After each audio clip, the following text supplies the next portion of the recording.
Hello दोस्तों, welcome back to my channel positive vibes से श्वेता। तो भाई क्या हाल चाल है आप सब लोगों के। सब लोग एकदम बढ़िया, एकदम पॉजिटिव। और आपके सराउंडिंग में जितने भी लोग आपसे मिल रहे हैं उन सबको भी आप पॉजिटिव फील करवा रहे हैं ना।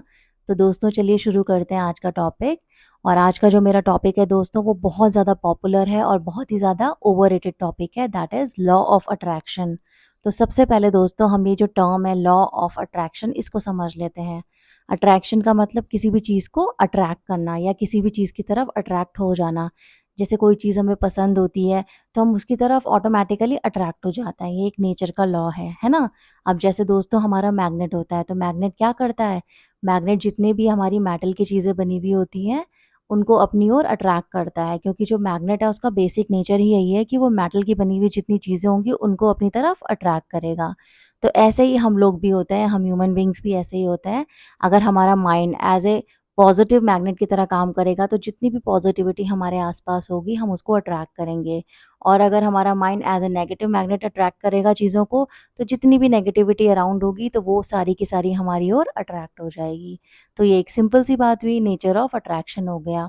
लेकिन दोस्तों आजकल कई लोगों ने केवल अपने फ़ायदे के लिए लॉ ऑफ अट्रैक्शन को इतना ज़्यादा मैनिपुलेट कर दिया है कि लोग समझ रहे हैं कि हमें कुछ काम ना करना पड़े, हम केवल विजुअलाइज़ करते रहें और हमारी लाइफ में जो जितनी भी हाइपोथेटिकल चीज़ें हैं या बहुत ही ज़्यादा काल्पनिक चीज़ें हैं वो भी रियलिटी में हो जाएँ। तो दोस्तों ये पॉसिबल नहीं है। अगर मैं सोचूँ कल के दिन मैं अंबानी बन जाऊँ, तो ये एक दिन में पॉसिबल नहीं है। हाँ, मैं उनकी तरह मेहनत कर सकती हूँ, जो सक्सेसफुल लोग हैं उनकी लाइफ को फ़ॉलो कर सकते हैं, उनके स्ट्रगल को देख सकते हैं, लेकिन एक ही दिन में आप अंबानी नहीं बन सकते। या एक ही दिन में आप चाहें कि आप कोई बहुत बड़े फ़िल्म स्टार बन जाएँ तो वो भी रियल लाइफ़ में पॉसिबल नहीं है। हाँ, लेकिन अगर आपको इन केस कोई बीमारी है, कोई आपकी हेल्थ डिज़ीज़ है और आप उसको ठीक करना चाहते हैं, तो उसके लिए अगर आप सोचते हैं बार-बार कि मैं हील कर जाऊँगा, मैं ठीक हो जाऊँगा, तो उसमें क्या होता है कि जो हमारी माइंड है दोस्तों और हमारी बॉडी है, इनका दोनों का डायरेक्टली कॉन्टैक्ट होता है, इनका डायरेक्टली कनेक्शन होता है। तो इस केस में अगर हम कुछ सोचते हैं, कुछ मैनिफेस्ट करते हैं, विजुअलाइज़ करते हैं, तो उसका हमारे बॉडी पे डायरेक्ट इफ़ेक्ट ऑब्वियसली दिखता है। लेकिन दोस्तों अगर रियलिटी में हम सोचें कि बारिश रुक जाए, बारिश रुक जाए, बारिश रुक जाए, तो क्या ये रियलिटी में पॉसिबल है? आप खुद सोचिए, आज सब लोग मेरे घर ना आएँ, ना आएँ, ना आएँ, तो क्या ये पॉसिबल है? ये कभी-कभी आपका गेस हो सकता है, लेकिन रियलिटी में या इसको आप लॉ ऑफ अट्रैक्शन नहीं कह सकते। ठीक है दोस्तों, तो पहले हमें ये क्लियर करना है कि लॉ ऑफ अट्रैक्शन एक्चुअल में होता क्या है और लॉ ऑफ अट्रैक्शन में और विजुअलाइज़ेशन की जो लिमिट्स हैं, उनमें क्या डिफ़रेंस है। तो दोस्तों अब हमने ये समझा कि भई जो लॉ ऑफ अट्रैक्शन है वो आपके बॉडी के केस में आपका जो विजुअलाइज़ेशन की पावर है वो काम करती है, क्योंकि माइंड का और बॉडी का डायरेक्ट कनेक्शन होता है। लेकिन दोस्तों अगर हम अपनी लाइफ में सोचें कि मैं बैठा रहूँ और मुझे कार आकर के कोई दे जाए, या जो मेरी मनपसंद का घर है वो मुझे कोई परचेज़ करके दे दे और मैं सोचता रहूँ, सोचता रहूँ, सोचता रहूँ, तो ये रियल लाइफ में पॉसिबल नहीं है। और फिर लोग क्या हो जाते हैं, इस चक्कर में कई लोग बहुत ज़्यादा लालची हो जाते हैं और वो इतने डेस्परेट हो जाते हैं अपनी उस विश को पूरा करने के लिए कि वो उसके लिए कुछ भी करने को तैयार हो जाते हैं। और इससे क्या होता है, उनका जो माइंडसेट है वो बहुत ही ज़्यादा चेंज हो जाता है और सामने वाला पर्सन केवल अपने पर्पस के लिए उनको कैसे भी मैनिपुलेट कर सकता है, क्योंकि उनके दिमाग में केवल उस टाइम पे ये चल रहा होता है कि उनको किसी भी तरीके से अपने डिज़ायर को फुलफ़िल करना है, नो मैटर कि वो राइट डायरेक्शन है या रॉन्ग डायरेक्शन है, क्योंकि वो लोग इतने डेस्परेट हो जाते हैं। तो दोस्तों हम लोगों को अपने लॉजिकल माइंड को भी यूज़ करना है और लॉ ऑफ अट्रैक्शन के जो पॉजिटिव बेनिफिट्स हैं उनको लेना है। उसका जो प्रोसेस है पूरा उसको हमको एक्वायर करना है, लेकिन ये नहीं सोचना है कि बिना कुछ किए बस विजुअलाइज़ किए हुए हमें सारी चीज़ें मिल जाएँगी, क्योंकि ये रियलिटी में पॉसिबल नहीं है। ठीक है दोस्तों? तो हम लोगों को बेसिकली क्या करना है, हम लोगों को किसी भी चीज़ के लिए पहले उसको सोचना तो ज़रूर है, लेकिन दोस्तों केवल सोचने से काम नहीं चलेगा, आपको एफ़र्ट भी डालना पड़ेगा, है ना? कोई भी चीज़ केवल सोचने से नहीं होती और आपको उसके लिए काम करना ही पड़ता है। जैसे आपने एक 2 लाइन सुनी भी होंगी, बिना कुछ किए जय जयकार नहीं होती, है ना? कुछ ना कुछ आपको क्या करना पड़ता है, एफ़र्ट भी डालना पड़ता है, अदरवाइज़ आपकी लाइफ़ में आपको आपके रिक्वायर्ड गोल्स नहीं मिल सकते। तो दोस्तों केवल कभी भी कोई भी आपसे कोई भी बात कहे, या फिर आपकी सिचुएशन उस टाइम पे ऐसी है कि आप बिल्कुल उसकी बातों में घुस जाएँ या उसकी बातों को फ़ॉलो करने लगें, इन सब से पहले अपना जो आपका लॉजिकल माइंड होता है उसका ज़रूर यूज़ करें। क्योंकि दोस्तों कई बार हम सिचुएशंस में, कंडीशंस में इतने परेशान होते हैं कि हमें लगता है कि सामने वाला हमें जो बता रहा है वो सही है और इससे मेरी जो सिचुएशन है वो चेंज हो जाएगी। दोस्तों आपकी सिचुएशन ऐसे ही चेंज नहीं होगी, आपको खुद रिस्पॉन्सिबल बनना पड़ेगा अपनी सिचुएशन को चेंज करने के लिए। तो लॉ ऑफ अट्रैक्शन को आप यूज़ कीजिए।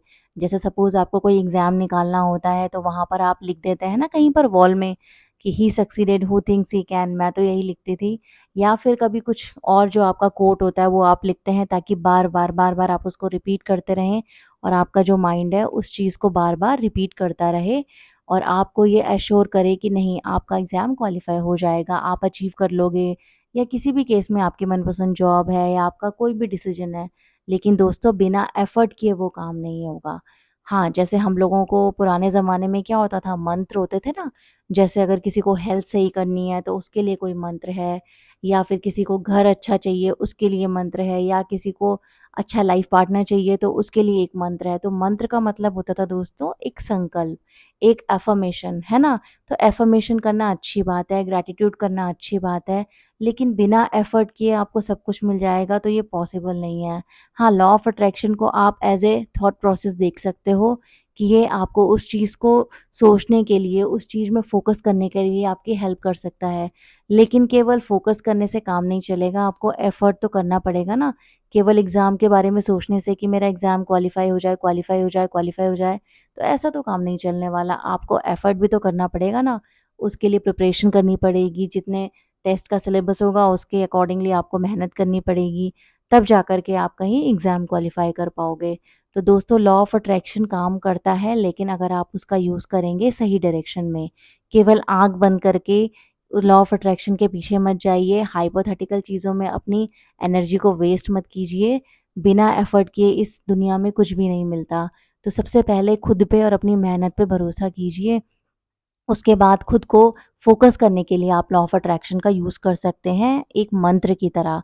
अब जैसे पुराने ज़माने में दोस्तों जो हमें मंत्र दिए जाते थे, उनके पीछे क्या लॉजिक होता था कि हम उस चीज़ के बारे में बार-बार फ़ोकस होकर के सोचें और दोस्तों हमारा जो माइंड है वो इतना पावरफुल होता है कि जब हम किसी चीज़ के बारे में बार-बार सोचते हैं, तो हमारा माइंड ऑटोमैटिकली हमें कई सारे रास्ते बताता है, जिससे हम उस चीज़ को अचीव कर सकें। क्योंकि जो हमारा माइंड है, ये हमारा पावर हाउस होता है। तो अपने माइंड को आप जैसा फ़ीड करोगे वैसा ही वो आपको आउटपुट देगा। ठीक है दोस्तों? तो आप इमोशनल होकर के कोई डिसीज़न मत लीजिए, लॉ ऑफ अट्रैक्शन के पीछे पागल मत होइए। हाँ, उसके जो पॉज़िटिव इफ़ेक्ट्स हैं उनको ज़रूर लीजिए, लेकिन केवल सोचने से चीज़ें हो जाएँगी, इस चीज़ को सोच कर के इसके पीछे पागल मत बनिए। ठीक है दोस्तों? तो लॉ ऑफ अट्रैक्शन का जो रियल मीनिंग है वो है आपको फ़ोकस करना आपके गोल के थ्रू और आपके बिना एफ़र्ट किए आपको कोई चीज़ नहीं मिलने वाली। तो इसलिए किसी भी चीज़ को अगर आप चाहते हैं तो उसके लिए 100% अपना एफ़र्ट डालिए, फ़ोकस रहिए, उसके बारे में सोचिए, लेकिन केवल सोचने से काम नहीं चलने वाला है। तो दोस्तों आपको कैसा लगा आज का मेरा टॉपिक मुझे ज़रूर बताइएगा और अपना बहुत सारा ध्यान रखिए और किसी भी चीज़ को फ़ॉलो करने से पहले उसका ऑब्जेक्टिव देखिए, उसका जो लॉजिकल पार्ट है उसको भी ऑब्ज़र्व कीजिए। केवल किसी के कह देने भर से उस चीज़ को फ़ॉलो मत कीजिए। ठीक है दोस्तों? क्योंकि लॉजिकल माइंड होना बहुत ज़रूरी है, नहीं तो अगर आप इमोशनल होके सोचेंगे तो काम नहीं चलने वाला। तो thank you so much for listening and watching me and please like, share and subscribe my channel और अपना बहुत सारा ध्यान रखिए और अपनी लाइफ़ को सेलिब्रेट करते रहिए because life is a celebration. Bye bye.